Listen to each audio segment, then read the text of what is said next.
El viento no solo aullaba entre los árboles de aquel bosque, gemía, un lamento gutural que se retorcía entre los troncos nudosos y enfermos de un lugar profundo, frondoso y sombrío. Aquí, la luz del sol se ahogaba antes de tocar el suelo cubierto de hojas muertas, y cada sombra no solo parecía cobrar vida, sino que respiraba, acechando con una paciencia antinatural. En el corazón putrefacto de este dominio, se alzaba una antigua mansión conocida como la Casa de los Espejos. Sus muros, desgastados por el tiempo, supuraban humedad y olvido, pero no estaba vacía. No, nunca lo estuvo. Vibraba con una quietud expectante, como una bestia dormida. Los pocos desdichados que se atrevían a rozar sus límites, empujados por la estupidez o la desesperación, hablaban con voces quebradas de ruidos que helaban la sangre, no solo golpes, sino un arrastrar húmedo, un crujido de huesos y de luces parpadeantes que no danzaban, sino que convulsionaban en las noches más ciegas, como los últimos espasmos de una vida torturada. Tomás, un joven periodista cuya fascinación por lo sobrenatural bordeaba la obsesión malsana, había crecido a la sombra de estas leyendas. No eran simples cuentos para él, que eran ecos de una verdad terrible que lo llamaba. Atraído por las historias de almas devoradas y espejos que reflejaban la locura, decidió sumergirse en el abismo, creyendo ingenuamente que su linterna y su grabadora serían escudo suficiente contra una oscuridad que había engullido a generaciones. Al empujar la puerta principal, ésta no solo chirrió, gritó, un sonido de madera vieja y agonía que resonó en el silencio opresivo del interior. Lo recibió un aliento glacial, pútrido, que se aferraba a sus pulmones y susurraba promesas rotas directamente en su oído interno. Las paredes, cubiertas de un polvo espeso y telarañas que parecían tejidas con cabellos grises, parecían cerrarse sobre él. Pero fueron los espejos los que apresaron su alma al instante. Dispersos por el vestíbulo como lápidas de cristal, cada uno era un vórtice. Uno reflejaba su rostro, pero con los ojos vacíos y una sonrisa cadavérica. Otro mostraba el vestíbulo, pero sin él, como si nunca hubiera existido. Un tercero le devolvía la imagen de un niño llorando, un niño que se parecía demasiado a su hermano pequeño, muerto hacía años. La sensación de ser observado se convirtió en una certeza aplastante, no era algo, eran muchos, y sus miradas eran frías, hambrientas, palpables como dedos helados rozando su nuca. Tomás avanzó, cada paso una profanación en aquel silencio sepulcral. Sus pisadas resonaban, pero a veces, solo a veces, escuchaba un eco adicional, uno que no le pertenecía. Descubrió una habitación oculta tras un armario carcomido, y al abrirla, un olor a moho, ozono y miedo rancio lo golpeó. El espacio era un mausoleo personal, cartas manchadas de lágrimas y algo más oscuro, fotografías cuyos rostros parecían retorcerse bajo su mirada, y el diario. Pertenecía a Elvira.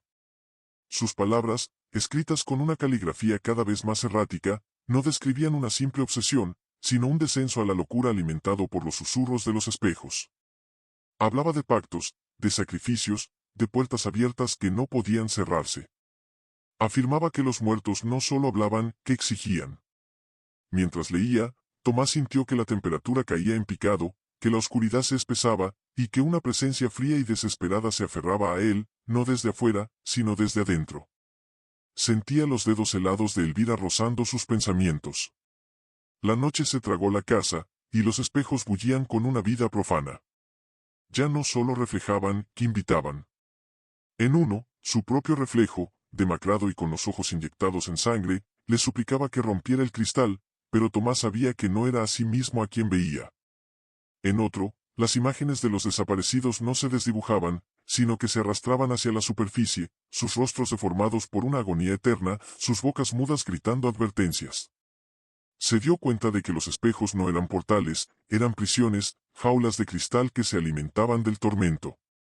Y entonces, al rozar con los dedos temblorosos la superficie helada de un gran espejo ovalado, la voz de Elvira no resonó en su mente, que explotó. No imploraba, ordenaba. Exigía su liberación, pero sus palabras estaban teñidas de una astucia terrible, una promesa velada de que la libertad tenía un precio que él no podía imaginar. El pánico se apoderó de él, una bestia helada que desgarraba su cordura. Corrió hacia la puerta, pero ésta se había sellado, la madera vieja ahora tan sólida como la roca de una tumba. Las ventanas mostraban un exterior que no era el bosque, sino un abismo arremolinado de sombras y rostros aullantes.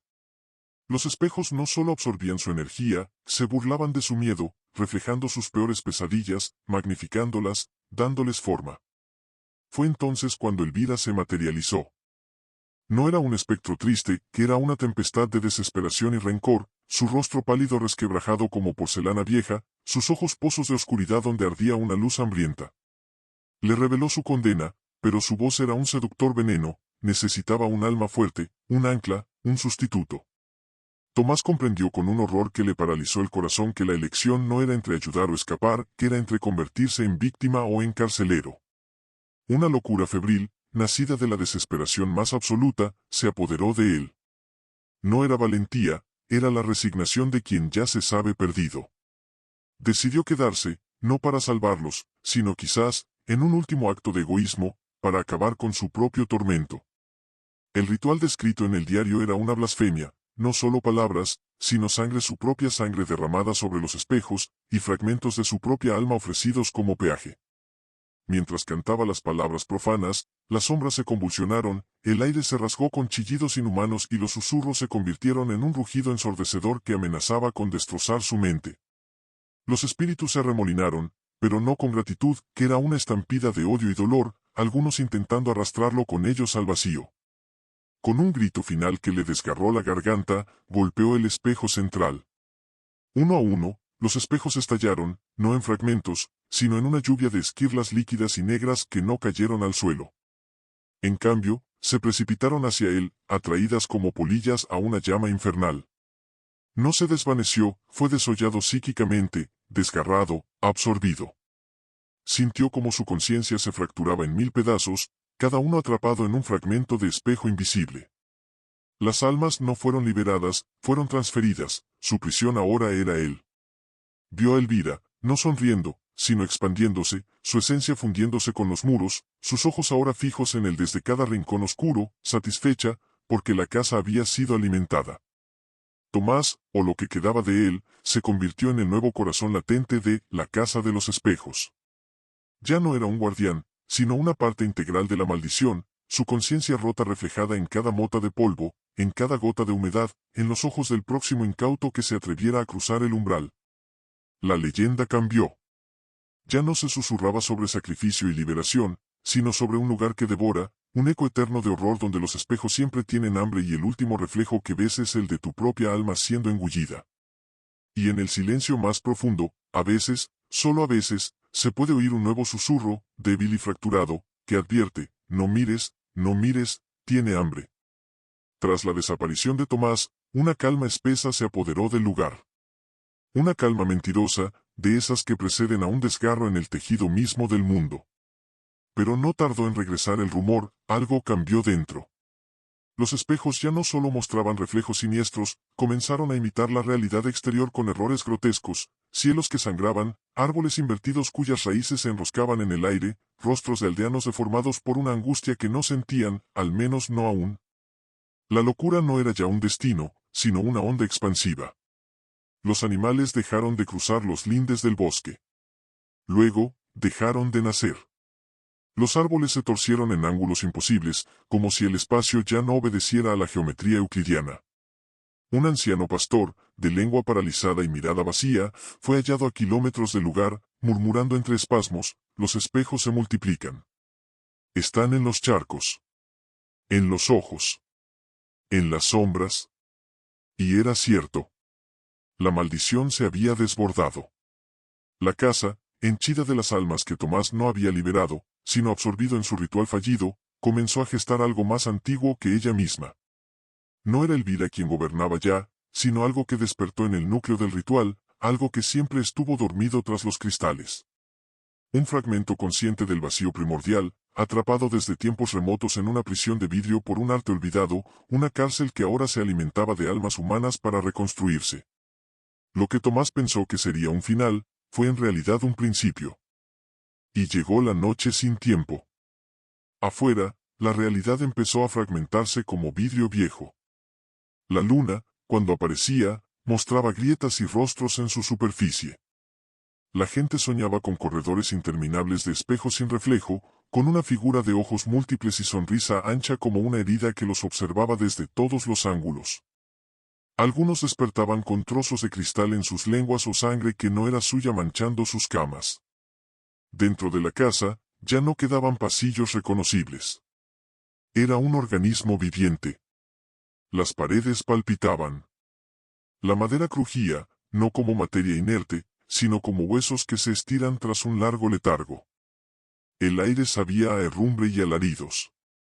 Los espejos ahora respiraban. Literalmente. Su superficie se expandía y contraía como un pulmón moribundo. Y lo que había detrás, no era un detrás, sino un al otro lado. Las almas atrapadas comenzaron a comunicarse entre sí. No eran ya individuos, sino voces entrelazadas, recuerdos licuados en un zumbido constante que formaba palabras solo si escuchabas el tiempo suficiente. Pedían liberación, sí. Pero también justicia, consumo, continuación. Ellos también tenían hambre. Y así llegó Inés, la hermana de Tomás. No lo hizo por curiosidad. Lo hizo por redención. Sabía de la obsesión de su hermano. Sabía que algo oscuro lo había devorado.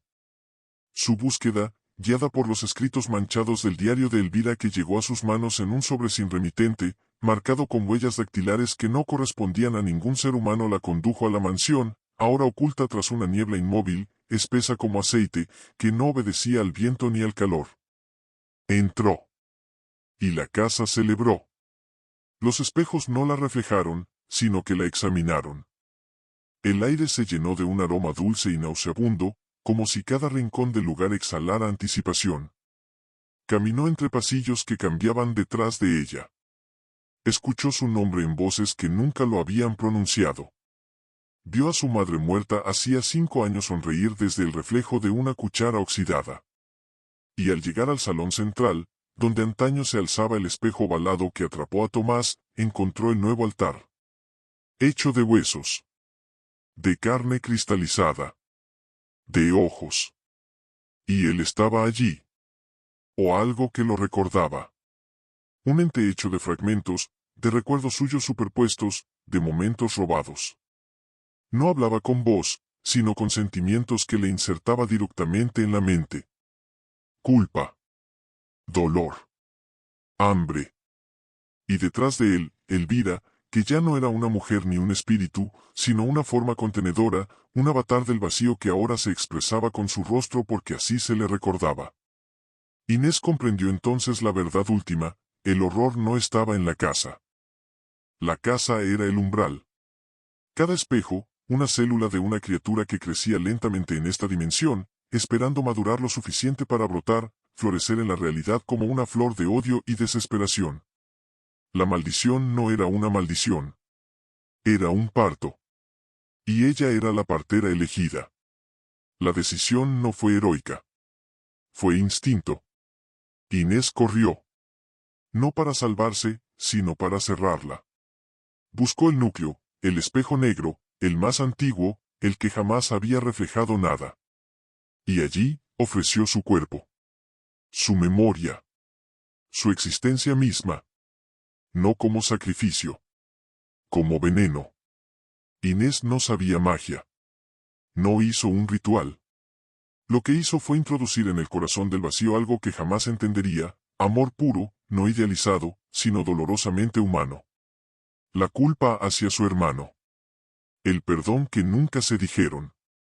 El abrazo que no se dieron al morir su padre. Todo eso lo inyectó en los cristales, y la bestia, confundida por un sabor que no reconocía, titubeó. Y fue suficiente. Por un instante, la casa se agrietó. Una grieta en el tiempo. Una grieta en el hambre. Y por esa grieta, miles de almas escaparon, gritando no de dolor, sino de libertad. Pero no todos. Tomás eligió quedarse. No como carcelero, sino como guardián. Él sería ahora el que velara que nada más saliera. La casa de los espejos volvió a ocultarse. Ahora, aparece en distintas partes del mundo. A veces es una cabaña. A veces un apartamento. A veces un reflejo que no te sigue cuando caminas. Se dice que si ves a una figura con ojos como faros rotos en un espejo viejo, debes girarte lentamente y jamás hablarle. Porque no es Tomás. No del todo. Y siempre, siempre, hay un susurro, más cercano que antes, que avisa, suplica, ruge. No mires, no mires, ya casi está completo. Los meses pasaron. El bosque, impasible y fétido, engulló las últimas huellas de Tomás como una bestia satisfecha. Pero el hambre de la caza nunca cesa, se transforma, se disfraza. Fue un anciano errante, ciego de nacimiento, quien llegó a la aldea cercana murmurando palabras sin sentido. Nadie entendía por qué siempre caminaba en dirección al bosque, extendiendo sus manos hacia el vacío, como si algo invisible tirara de él. Los niños lo llamaban el testigo ciego, y decían que hablaba con los árboles y reía cuando el viento traía el olor a carne rancia. Pero no reía por locura. Reía por reconocimiento. Una noche, bajo la luna ahogada por nubes negras, desapareció. Lo encontraron días después, desnudo, cubierto de símbolos grabados a cuchillo en la piel. No sangraba. Los cortes estaban limpios, cicatrizados como si llevaran años allí. Y sus ojos, siempre apagados, ahora estaban abiertos. Pero no veían. Observaban. La policía lo encerró en un hospital psiquiátrico, donde las cámaras comenzaron a fallar cada vez que él se reía. En una grabación perdida, archivada en una cinta que olía a tierra húmeda, el hombre susurró al lente. La casa no quiere ver. Quiere ser vista. Desde entonces, comenzaron los reflejos imposibles. Espejos empañados mostraban figuras de espaldas. Teléfonos apagados capturaban voces que no correspondían. Una psicóloga, intrigada por los delirios del testigo, decidió investigar. Se llamaba doctora Miranda Esquivel, y tenía una obsesión secreta con lo que ella llamaba interferencias del más allá. Fue ella quien encontró los audios de Tomás, rescatados de una grabadora corroída por el tiempo. Al reproducirlos, los sonidos no solo invadieron la sala. La cambiaron. La luz se curvó. El aire se espesó. Alguien, o algo, hablaba entre las pausas de la voz de Tomás. «Me escucha. No soy yo. No estoy solo». No sabía por qué lo hizo, pero copió las grabaciones y las reprodujo en un espejo antiguo de su consultorio. El vidrio vibró. Sangró. Se quebró, no hacia afuera, sino hacia adentro, como si se hubiese tragado una parte del mundo. Miranda vio algo. No un rostro. Una silueta amorfa, latente. Observándola desde el otro lado. Y escuchó el llanto de un niño. El mismo llanto, repetido, como si se tratara de una grabación defectuosa atrapada en un bucle eterno. Era el mismo niño que Tomás había visto llorar. Su hermano muerto. Y entonces lo entendió. La casa no necesitaba que entraran. Solo necesitaba una conexión. Un canal. Y Miranda, sin saberlo, lo había abierto. Cuando Miranda tocó el espejo agrietado, no fue su reflejo lo que se rompió. Fue su percepción. Un solo parpadeo bastó para cambiarlo todo. Ya no estaba en su consultorio. Ni en ningún lugar que pudiera identificar como realidad. Estaba, al otro lado. Primero vino el silencio. Pero no era ausencia de sonido. Era su negación. Un silencio que apretaba los huesos y latía bajo la piel. Luego, la oscuridad, una negrura absoluta, tan densa que no solo apagaba la vista, sino también los recuerdos. Miranda sintió que su nombre se deshacía. Que sus pensamientos ya no eran suyos. Pero había formas. Al principio, eran sombras sin dueño. Se movían por inercia, como ecos atrapados en una espiral sin fin. Algunas murmuraban en idiomas rotos. Otras solo jadeaban. Había cuerpos, flotando a la deriva como restos de naufragio, pero no muertos. No vivos. Suspendidos en un tormento inmóvil, con los ojos abiertos de par en par, llorando sin lágrimas.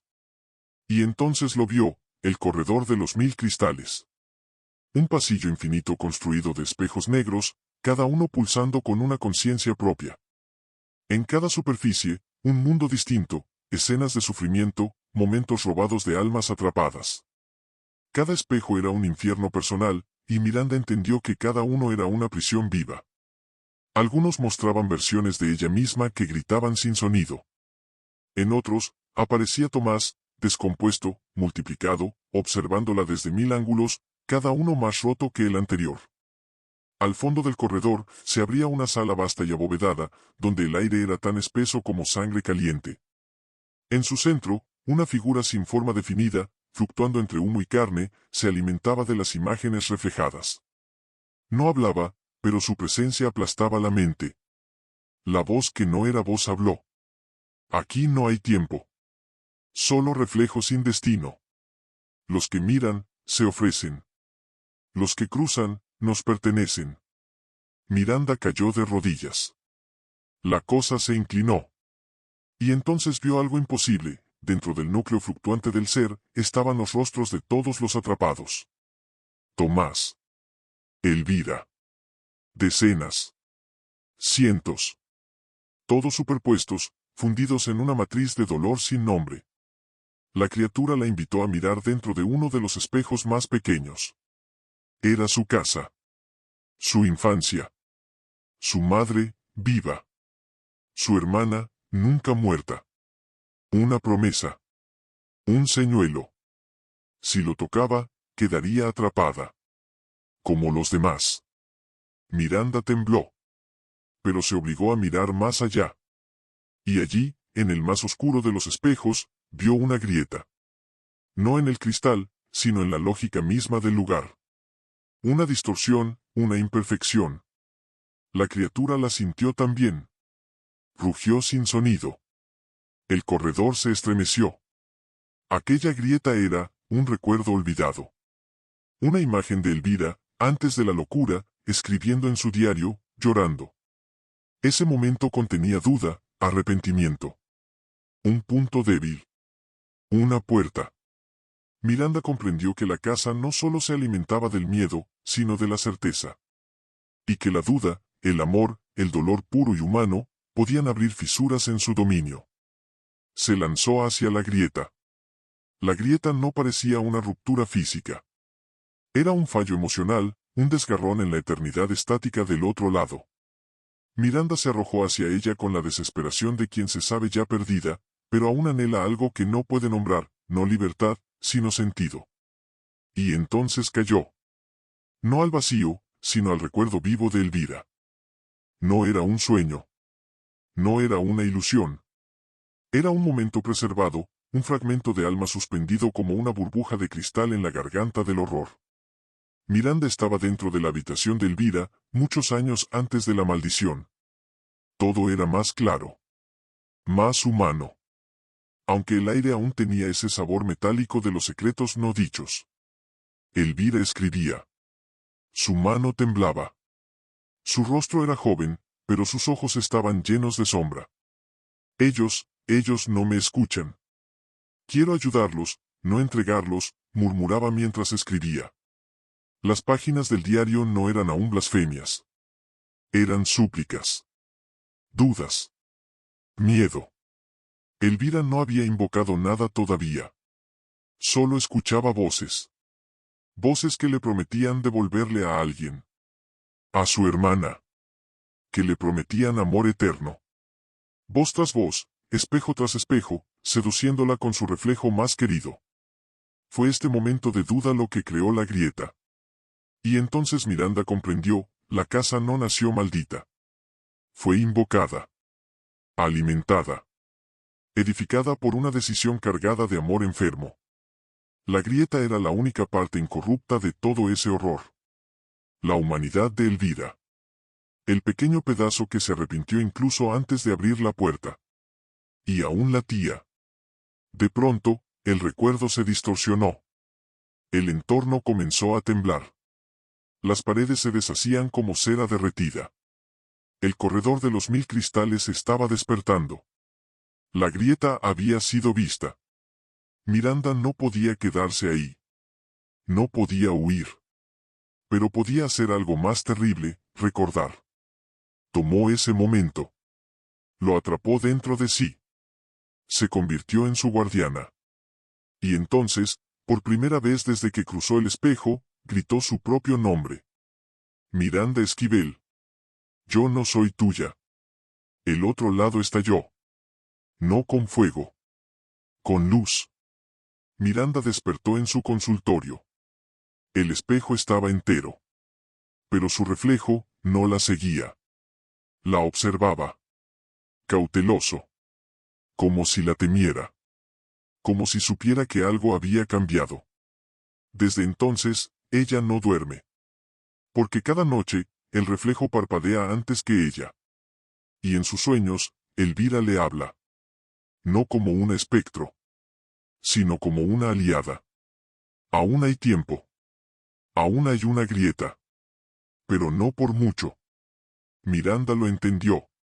El otro lado no es un reino sellado. Es una herida. Y la casa, un tumor que crece con cada alma que se entrega. Ahora, la lucha ha cambiado.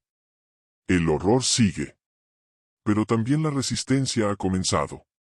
Desde su retorno, Miranda vive rodeada de espejos cubiertos. Cada uno, una amenaza. Cada uno, una posibilidad. No los destruye. No puede. Aprendió que el cristal no es el enemigo, es el umbral. Algunos días escucha a Elvira susurrarle fórmulas. Otros, solo siente una respiración tibia detrás del vidrio. Ha comenzado a recibir cartas. Sin remitente. Cada una describe una casa, una persona, un sueño, y un espejo que hace cosas que no debería. Las historias no son idénticas. Pero siempre terminan igual. Él me está observando desde el otro lado. Yo parpadeo. Él no.